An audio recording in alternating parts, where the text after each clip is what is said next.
નમસ્કાર મિત્રો, જય હિન્દ, જય ભારત. સ્વાગત છે તમારું આપણી YouTube channel government pension salary ઇન્ફોએન્ટ ન્યૂઝમાં. તો આજે આપણે વાત કરવાના છીએ કે વિધવા મહિલાઓ માટે આજ રોજ તારીખ 18/6/2026ના આવ્યા અગત્યના સમાચાર વિશે. તો મિત્રો, શું છે વિગતવાર તેની સંપૂર્ણ વાત વિગતવાર જાણતા પહેલાં તમને એક નમ્ર વિનંતી છે કે તમે આપણી ચેનલમાં નવા હોય તો આપણી ચેનલને સબસ્ક્રાઈબ કરી લેજો અને વિડીયો ગમે તો લાઈક પણ કરી દેજો. તો વિધવા મહિલાઓ માટે રાજ્ય સરકારે સૌથી મહત્ત્વનો નિર્ણય લીધો છે અને તેમાં તેમને જે સહાય મળે છે તેમાં પણ વધારો કરવામાં આવ્યો છે. તો શું છે વિગતવાર તેની સંપૂર્ણ વાત કરીએ તો તેમાં આપણે વાત કરીએ રાજ્યમાં વિધવા મહિલાઓને આર્થિક સહાય માટેની અનેક યોજનાઓ ઉપલબ્ધ છે. આ યોજનાઓ થકી તેમના જીવનમાં રાહત અને સુવિધા પ્રાપ્ત થતી હોય છે. અહીં આવી યોજનાની માહિતી છે મિત્રો. પુનઃસ્થાપના માટેની આર્થિક સહાય લાભ કોને મળશે? અરજદાર વિધવા મહિલાની ઉંમર 18થી 64 વર્ષની હોવી જોઈએ. તો મિત્રો, આવી રીતે રાજ્ય સરકારના તમામ મહિલાઓને જે તેમને આર્થિક રીતે વધુ સક્ષમ બનાવવા માટે અનેક યોજનાઓ ચલાવવામાં આવે છે અને 21 વર્ષ કે તેથી વધુ ઉંમરના જે પુત્ર હોય છે વિધવા મહિલાઓને તેમને અરજદારની વ્યક્તિગત વાર્ષિક આવક રૂપિયા 24,000થી વધુ ન તેમજ કુટુંબની વાર્ષિક આવક રૂપિયા 45,000થી વધુ ન હોવી જોઈએ. 21 વર્ષ કે તેથી વધુ ઉંમરનો પુત્ર હોય જે અસ્થિર મગજનો હોય તો અથવા તો 75% વધુ વિકલાંગતા ધરાવતો હોય અને બિનકમાઉ હોય તો તે ગુજરાત અને ત્યારબાદ તે ગુજરાત રાજ્યના વતની હોવા ખૂબ જ અગત્યના છે. એટલે કે ગુજરાત રાજ્યમાં રહેતા હોવા જોઈએ. અને ત્યારબાદ યોજના હેઠળના મળવાપાત્ર લાભો. આ યોજના હેઠળ લાભાર્થીઓની માસિક રૂપિયા 500 લેખે માસિક સહાય પોસ્ટ ઓફિસ બચત ખાતા મારફતે લાભાર્થી બચત ખાતામાં જમા કરવામાં આવે છે. લાભાર્થી પર આર્થિક બાળકોને જેમાં 2 બાળકોની મર્યાદામાં બાળક દીઠ રૂપિયા 80 લેખે દર માસે ચૂકવવામાં આવે છે. યોજના હેઠળની 18થી 40 વર્ષની વયજૂથના લાભાર્થીઓને સ્વરોજગારી તાલીમ લેવી જરૂરી છે.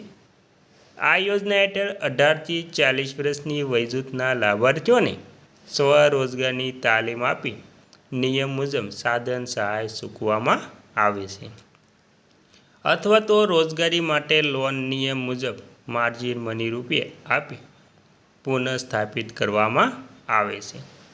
40 વર્ષથી વધુ અને 64 વર્ષની ઉંમર સુધીની વિધવાઓને યોજના હેઠળના અન્ય નિયમો અનુસાર પાત્રતા ધરાવતા હોય તો 64 વર્ષ સુધીની ઉંમર પૂરી થતાં વૃદ્ધ પેન્શન માટેની નવી અરજી કર્યા સિવાય પાત્રતા ધરાવતા નિરાધાર વિધવા લાભાર્થીઓના કેસો જિલ્લા સમાજ સુરક્ષા અધિકારીશ્રી જરૂર ભલામણો સાથે સંબંધિત પ્રાપ્ત અધિકારીશ્રીની મોકલે છે, જ્યાં પુનઃચકાસણી સિવાય વૃદ્ધ પેન્શન મંજૂર થાય છે. અને તારીખ 1/4/2008થી યોજના લાભાર્થીઓને રાજ્ય સરકારની જૂથ વીમા યોજના હેઠળ રૂપિયા 1 લાખનું વીમા કવચ ઉપલબ્ધ કરવામાં આવે છે. અરજી કરવાની સમયમર્યાદા પતિના મૃત્યુ થયાની તારીખથી 2 વર્ષમાં અરજી કરવાની રહેશે, પરંતુ ખાસ કિસ્સામાં કલેક્ટરશ્રી 2 વર્ષ બાદ કરેલી અરજી મંજૂર કરી શકે છે. અને અરજીપત્રક સાથે સામેલ કરવાની માહિતી. અરજીપત્રક સંબંધિત પ્રાંત કચેરી, કલેક્ટરશ્રી કચેરી, જિલ્લા સમાજ સુરક્ષા અધિકારી કચેરી વિના મૂલ્ય મળે છે. અરજીપત્રક સાથે પતિના મરણનો દાખલો, આવકનો દાખલો, જમીન ધરાવતા હોય તો સાતબારનો ઉતારો, અરજદારના બાળકોની ઉંમરના પુરાવાનો દાખલો, અસ્થિર મગજ તેમજ વિકલાંગ બિનકમાઉ પુત્ર હોય તો તેનું મેડિકલ પ્રમાણપત્ર, વિકલાંગનું ઓળખ કાર્ડની ઝેરોક્ષ નકલ. અરજીપત્રક ભરી જિલ્લા પ્રાંત અધિકારી કચેરીને રજૂ કરવાનું રહેશે.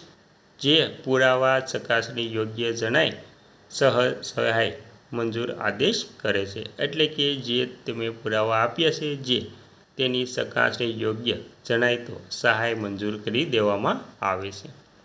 તાલીમ દ્વારા પુનઃસ્થાપન યોજનાનો હેતુ રાજ્ય સરકારના સમાજ સુરક્ષા ખાતા હસ્તકની નિરાધાર વિધવાઓના પુનઃસ્થાપન માટે આર્થિક સહાય યોજના હેઠળ 18 થી 40ની ઉંમરના લાભાર્થીઓને તાલીમ આપી પુનઃસ્થાપન કરવાના સઘન પ્રયત્નો રૂપે અમલી છે. અને ત્યારબાદ કોને મળી શકે લાભ? 18 થી 40 વર્ષની ઉંમરના લાભાર્થીઓને યોજનાનો લાભ મળી શકશે. નિરાધાર વિધવા યોજના હેઠળ સહાય મેળવતા હોવા જોઈએ. ટૂંકા ગાળાના સ્વરોજગારી લક્ષી તાલીમ ટ્રેડ સફળતાપૂર્વક પૂર્ણ કરવાનો રહેશે. સફળતાપૂર્વક તાલીમ કરતા માનવ ગરિમા યોજનાના ધોરણે નિયમ મુજબ સઘન સહાય અથવા તો સ્વરોજગારી લોન માટે તેટલી જ રકમની માર્જિન મની રૂપિયા આપવામાં આવશે. સ્વરોજગારી માટે સાધન સહાય અથવા તો માર્જિન મની ઉપરાંતની ખૂટતી રકમ તાલીમ સંસ્થા મારફતે બેંક લીકેજ દ્વારા પૂરી પાડવાના સઘન પ્રયત્નો કરવામાં આવશે.